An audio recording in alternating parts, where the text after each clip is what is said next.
I think the treasures of the trail are only revealed by sacrifice, and certainly a lot of us have sacrificed because of the weather. They're longing and reaching out for something, and God comes down and touches their lives, their souls. It's happened here. It'll continue to happen all across the trail.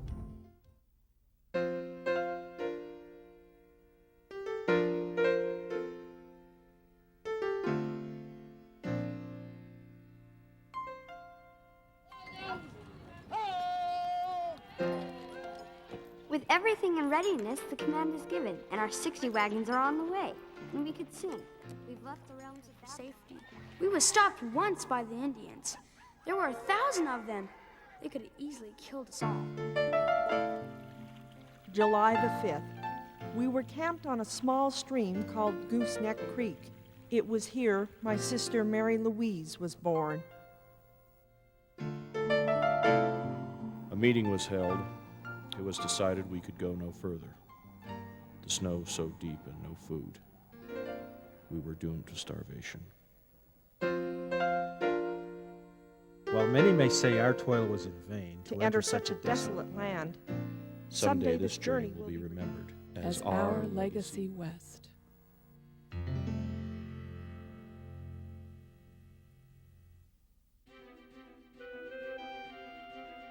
We made and broke the road from Nauvoo to the Great Salt Lake Valley.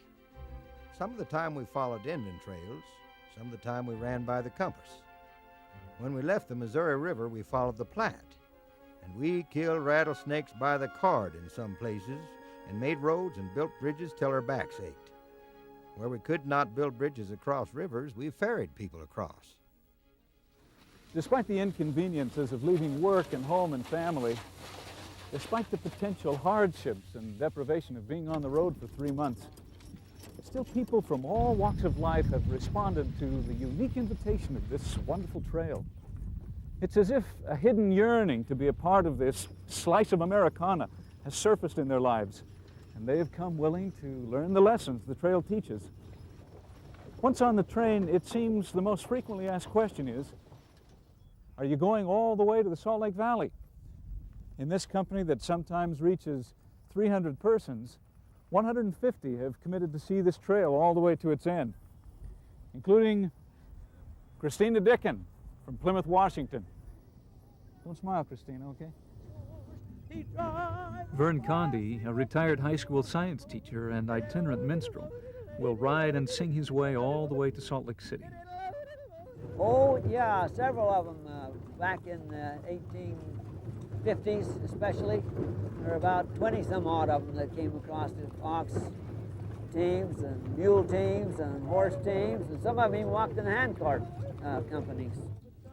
Max Pitcher, a former president of Conoco Oil, follows in the footsteps of a great-great-grandmother who crossed the plains 150 years ago. Well, I wanted to relive what my great-grandmother felt coming across the plains, and I certainly have more of appreciation for it right now than I did earlier.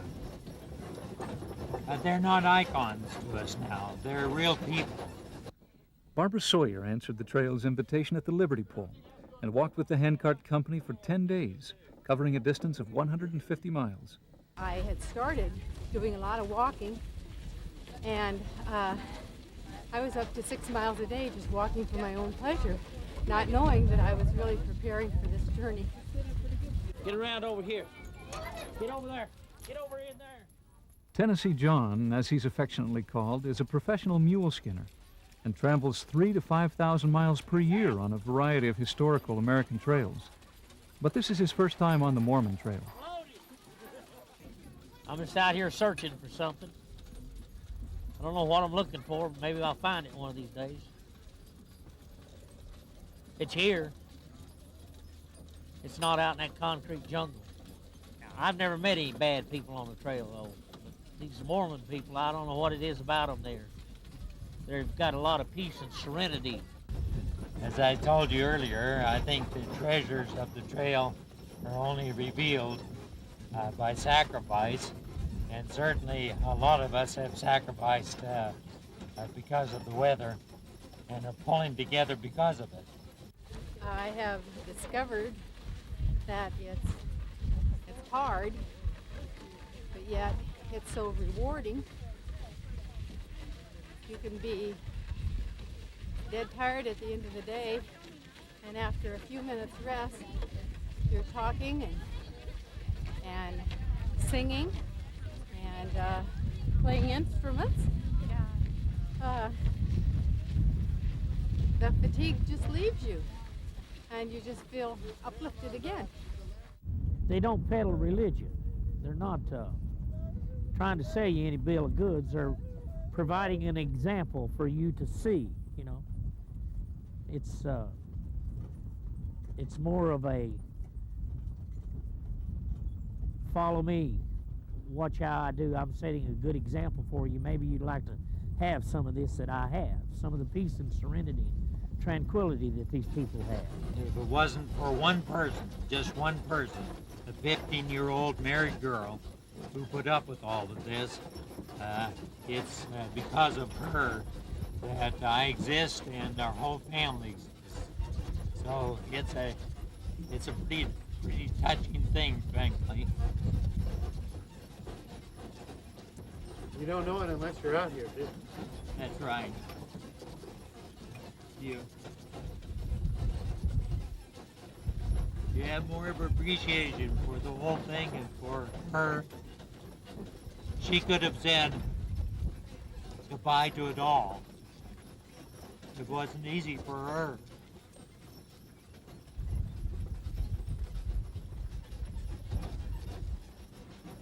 You keeping a diary, Max? I am.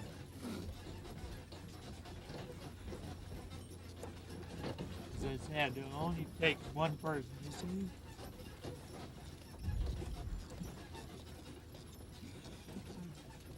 I don't want to put up with all this. I'm staying in Iowa or Nebraska or somewhere else, but she didn't.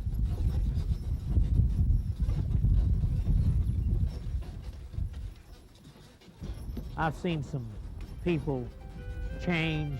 They have seen the white elephant, as we call it sometimes. Some people call it God. It's a transformation that people make when they have spiritual intervention. You know, nothing else. They're longing and reaching out for something, and God comes down and touches their lives, their souls. It's happened here. It'll continue to happen all across the trail. Never been on a trail yet that it didn't happen. I've been invited to go to Salt Lake City. I don't know, but I will be with them every step of the way. They will always be in my prayers.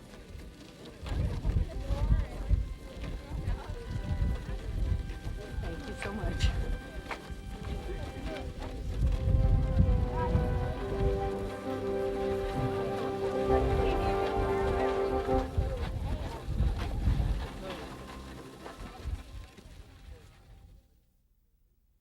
In mid-April of 1847, Brigham Young's vanguard company left the Platte River Valley and followed the natural westward leading Loup River.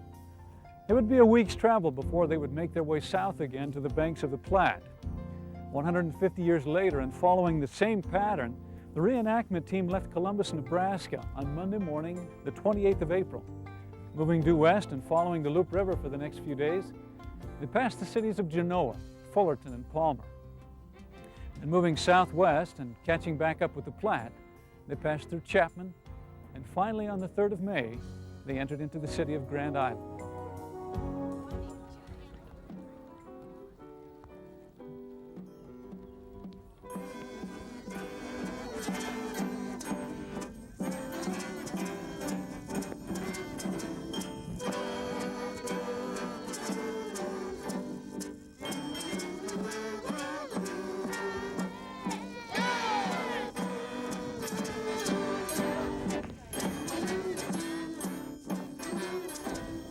The Mormons settled here in 1857, and when they settled here, they assumed it was open territory, but the government made Nance County an Indian reservation. And it just so happened they were about a mile inside the Indian reservation, and they had an agreement with the Pawnees that it was okay for them to stay here.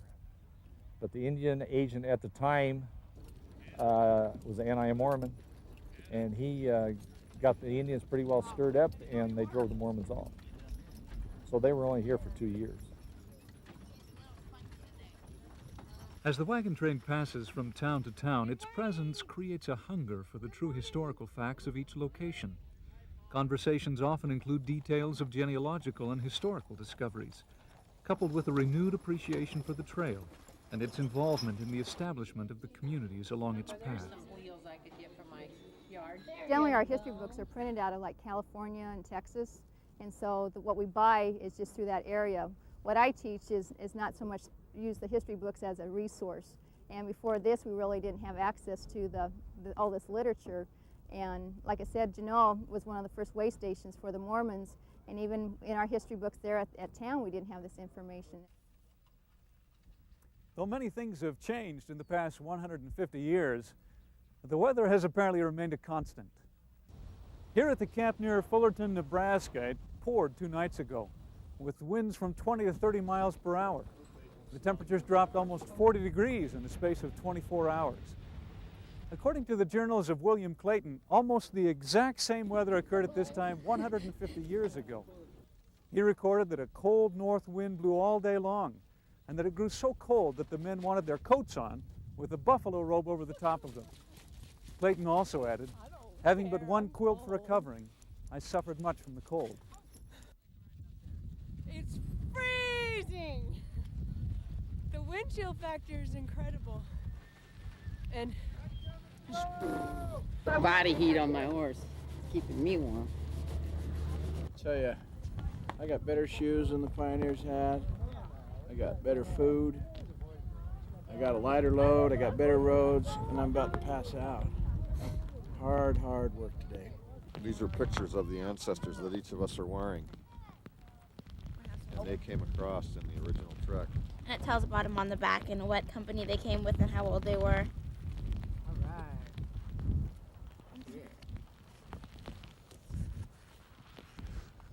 So we're doing it in memory of them, in honor of them. Okay, no, we won't fit. Never mind. Take a run for it. Where are we going?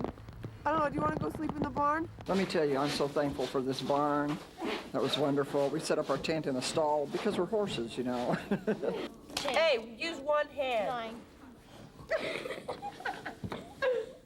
It's great to stay up late.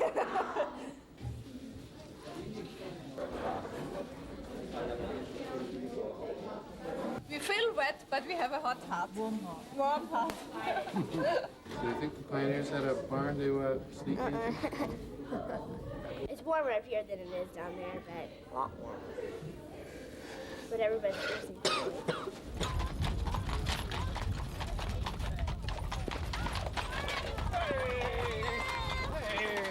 You cold in there? Get up. Come on. Get up. Get up. Come on. Get up. Oh. I've actually gained 10 pounds. They tell me it's all muscle. So when I weigh a couple 100 pounds more, everybody will go, whoa, she must have walked clear to Salt Lake. Look at those muscles. I guess this is just a way to keep you humble. You can get a blister or two, I wouldn't appreciate the pioneers as much. I joined them way up there and I walked that far.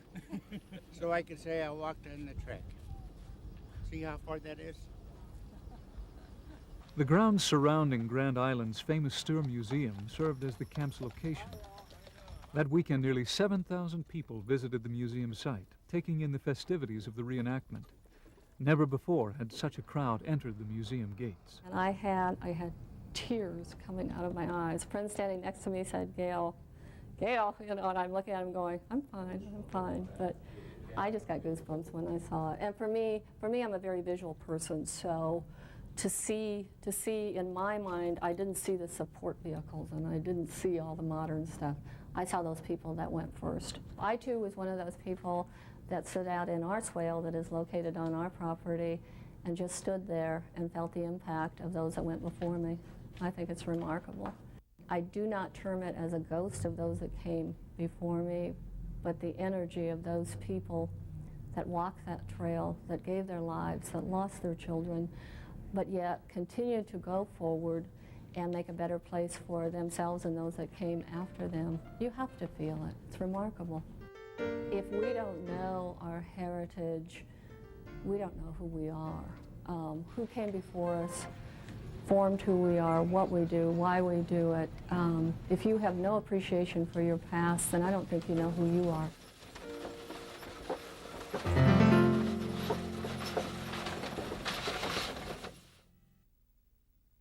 Woke up in the big house. Having been taught to be a record-keeping people, there was no shortage of journals among these early settlers. They must have sensed they were leaving a legacy for generations yet to come, and took great care in recording details and feelings of their travels.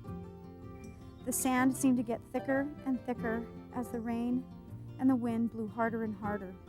It was cold most of the day and quite discouraging. At noon, we took our horses' temperature and it was 104 degrees.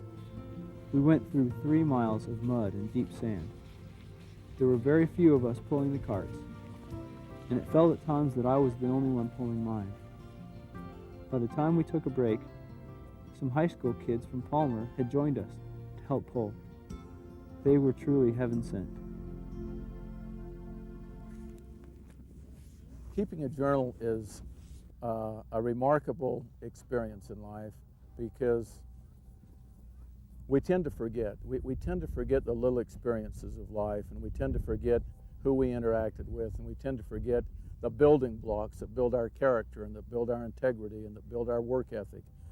And when our grandchildren and great-grandchildren come along, they need to know what happened in their gene pool, what happened in their ethics of life to cause them to be what they're like. And without a journal, they miss a great part of that adventure.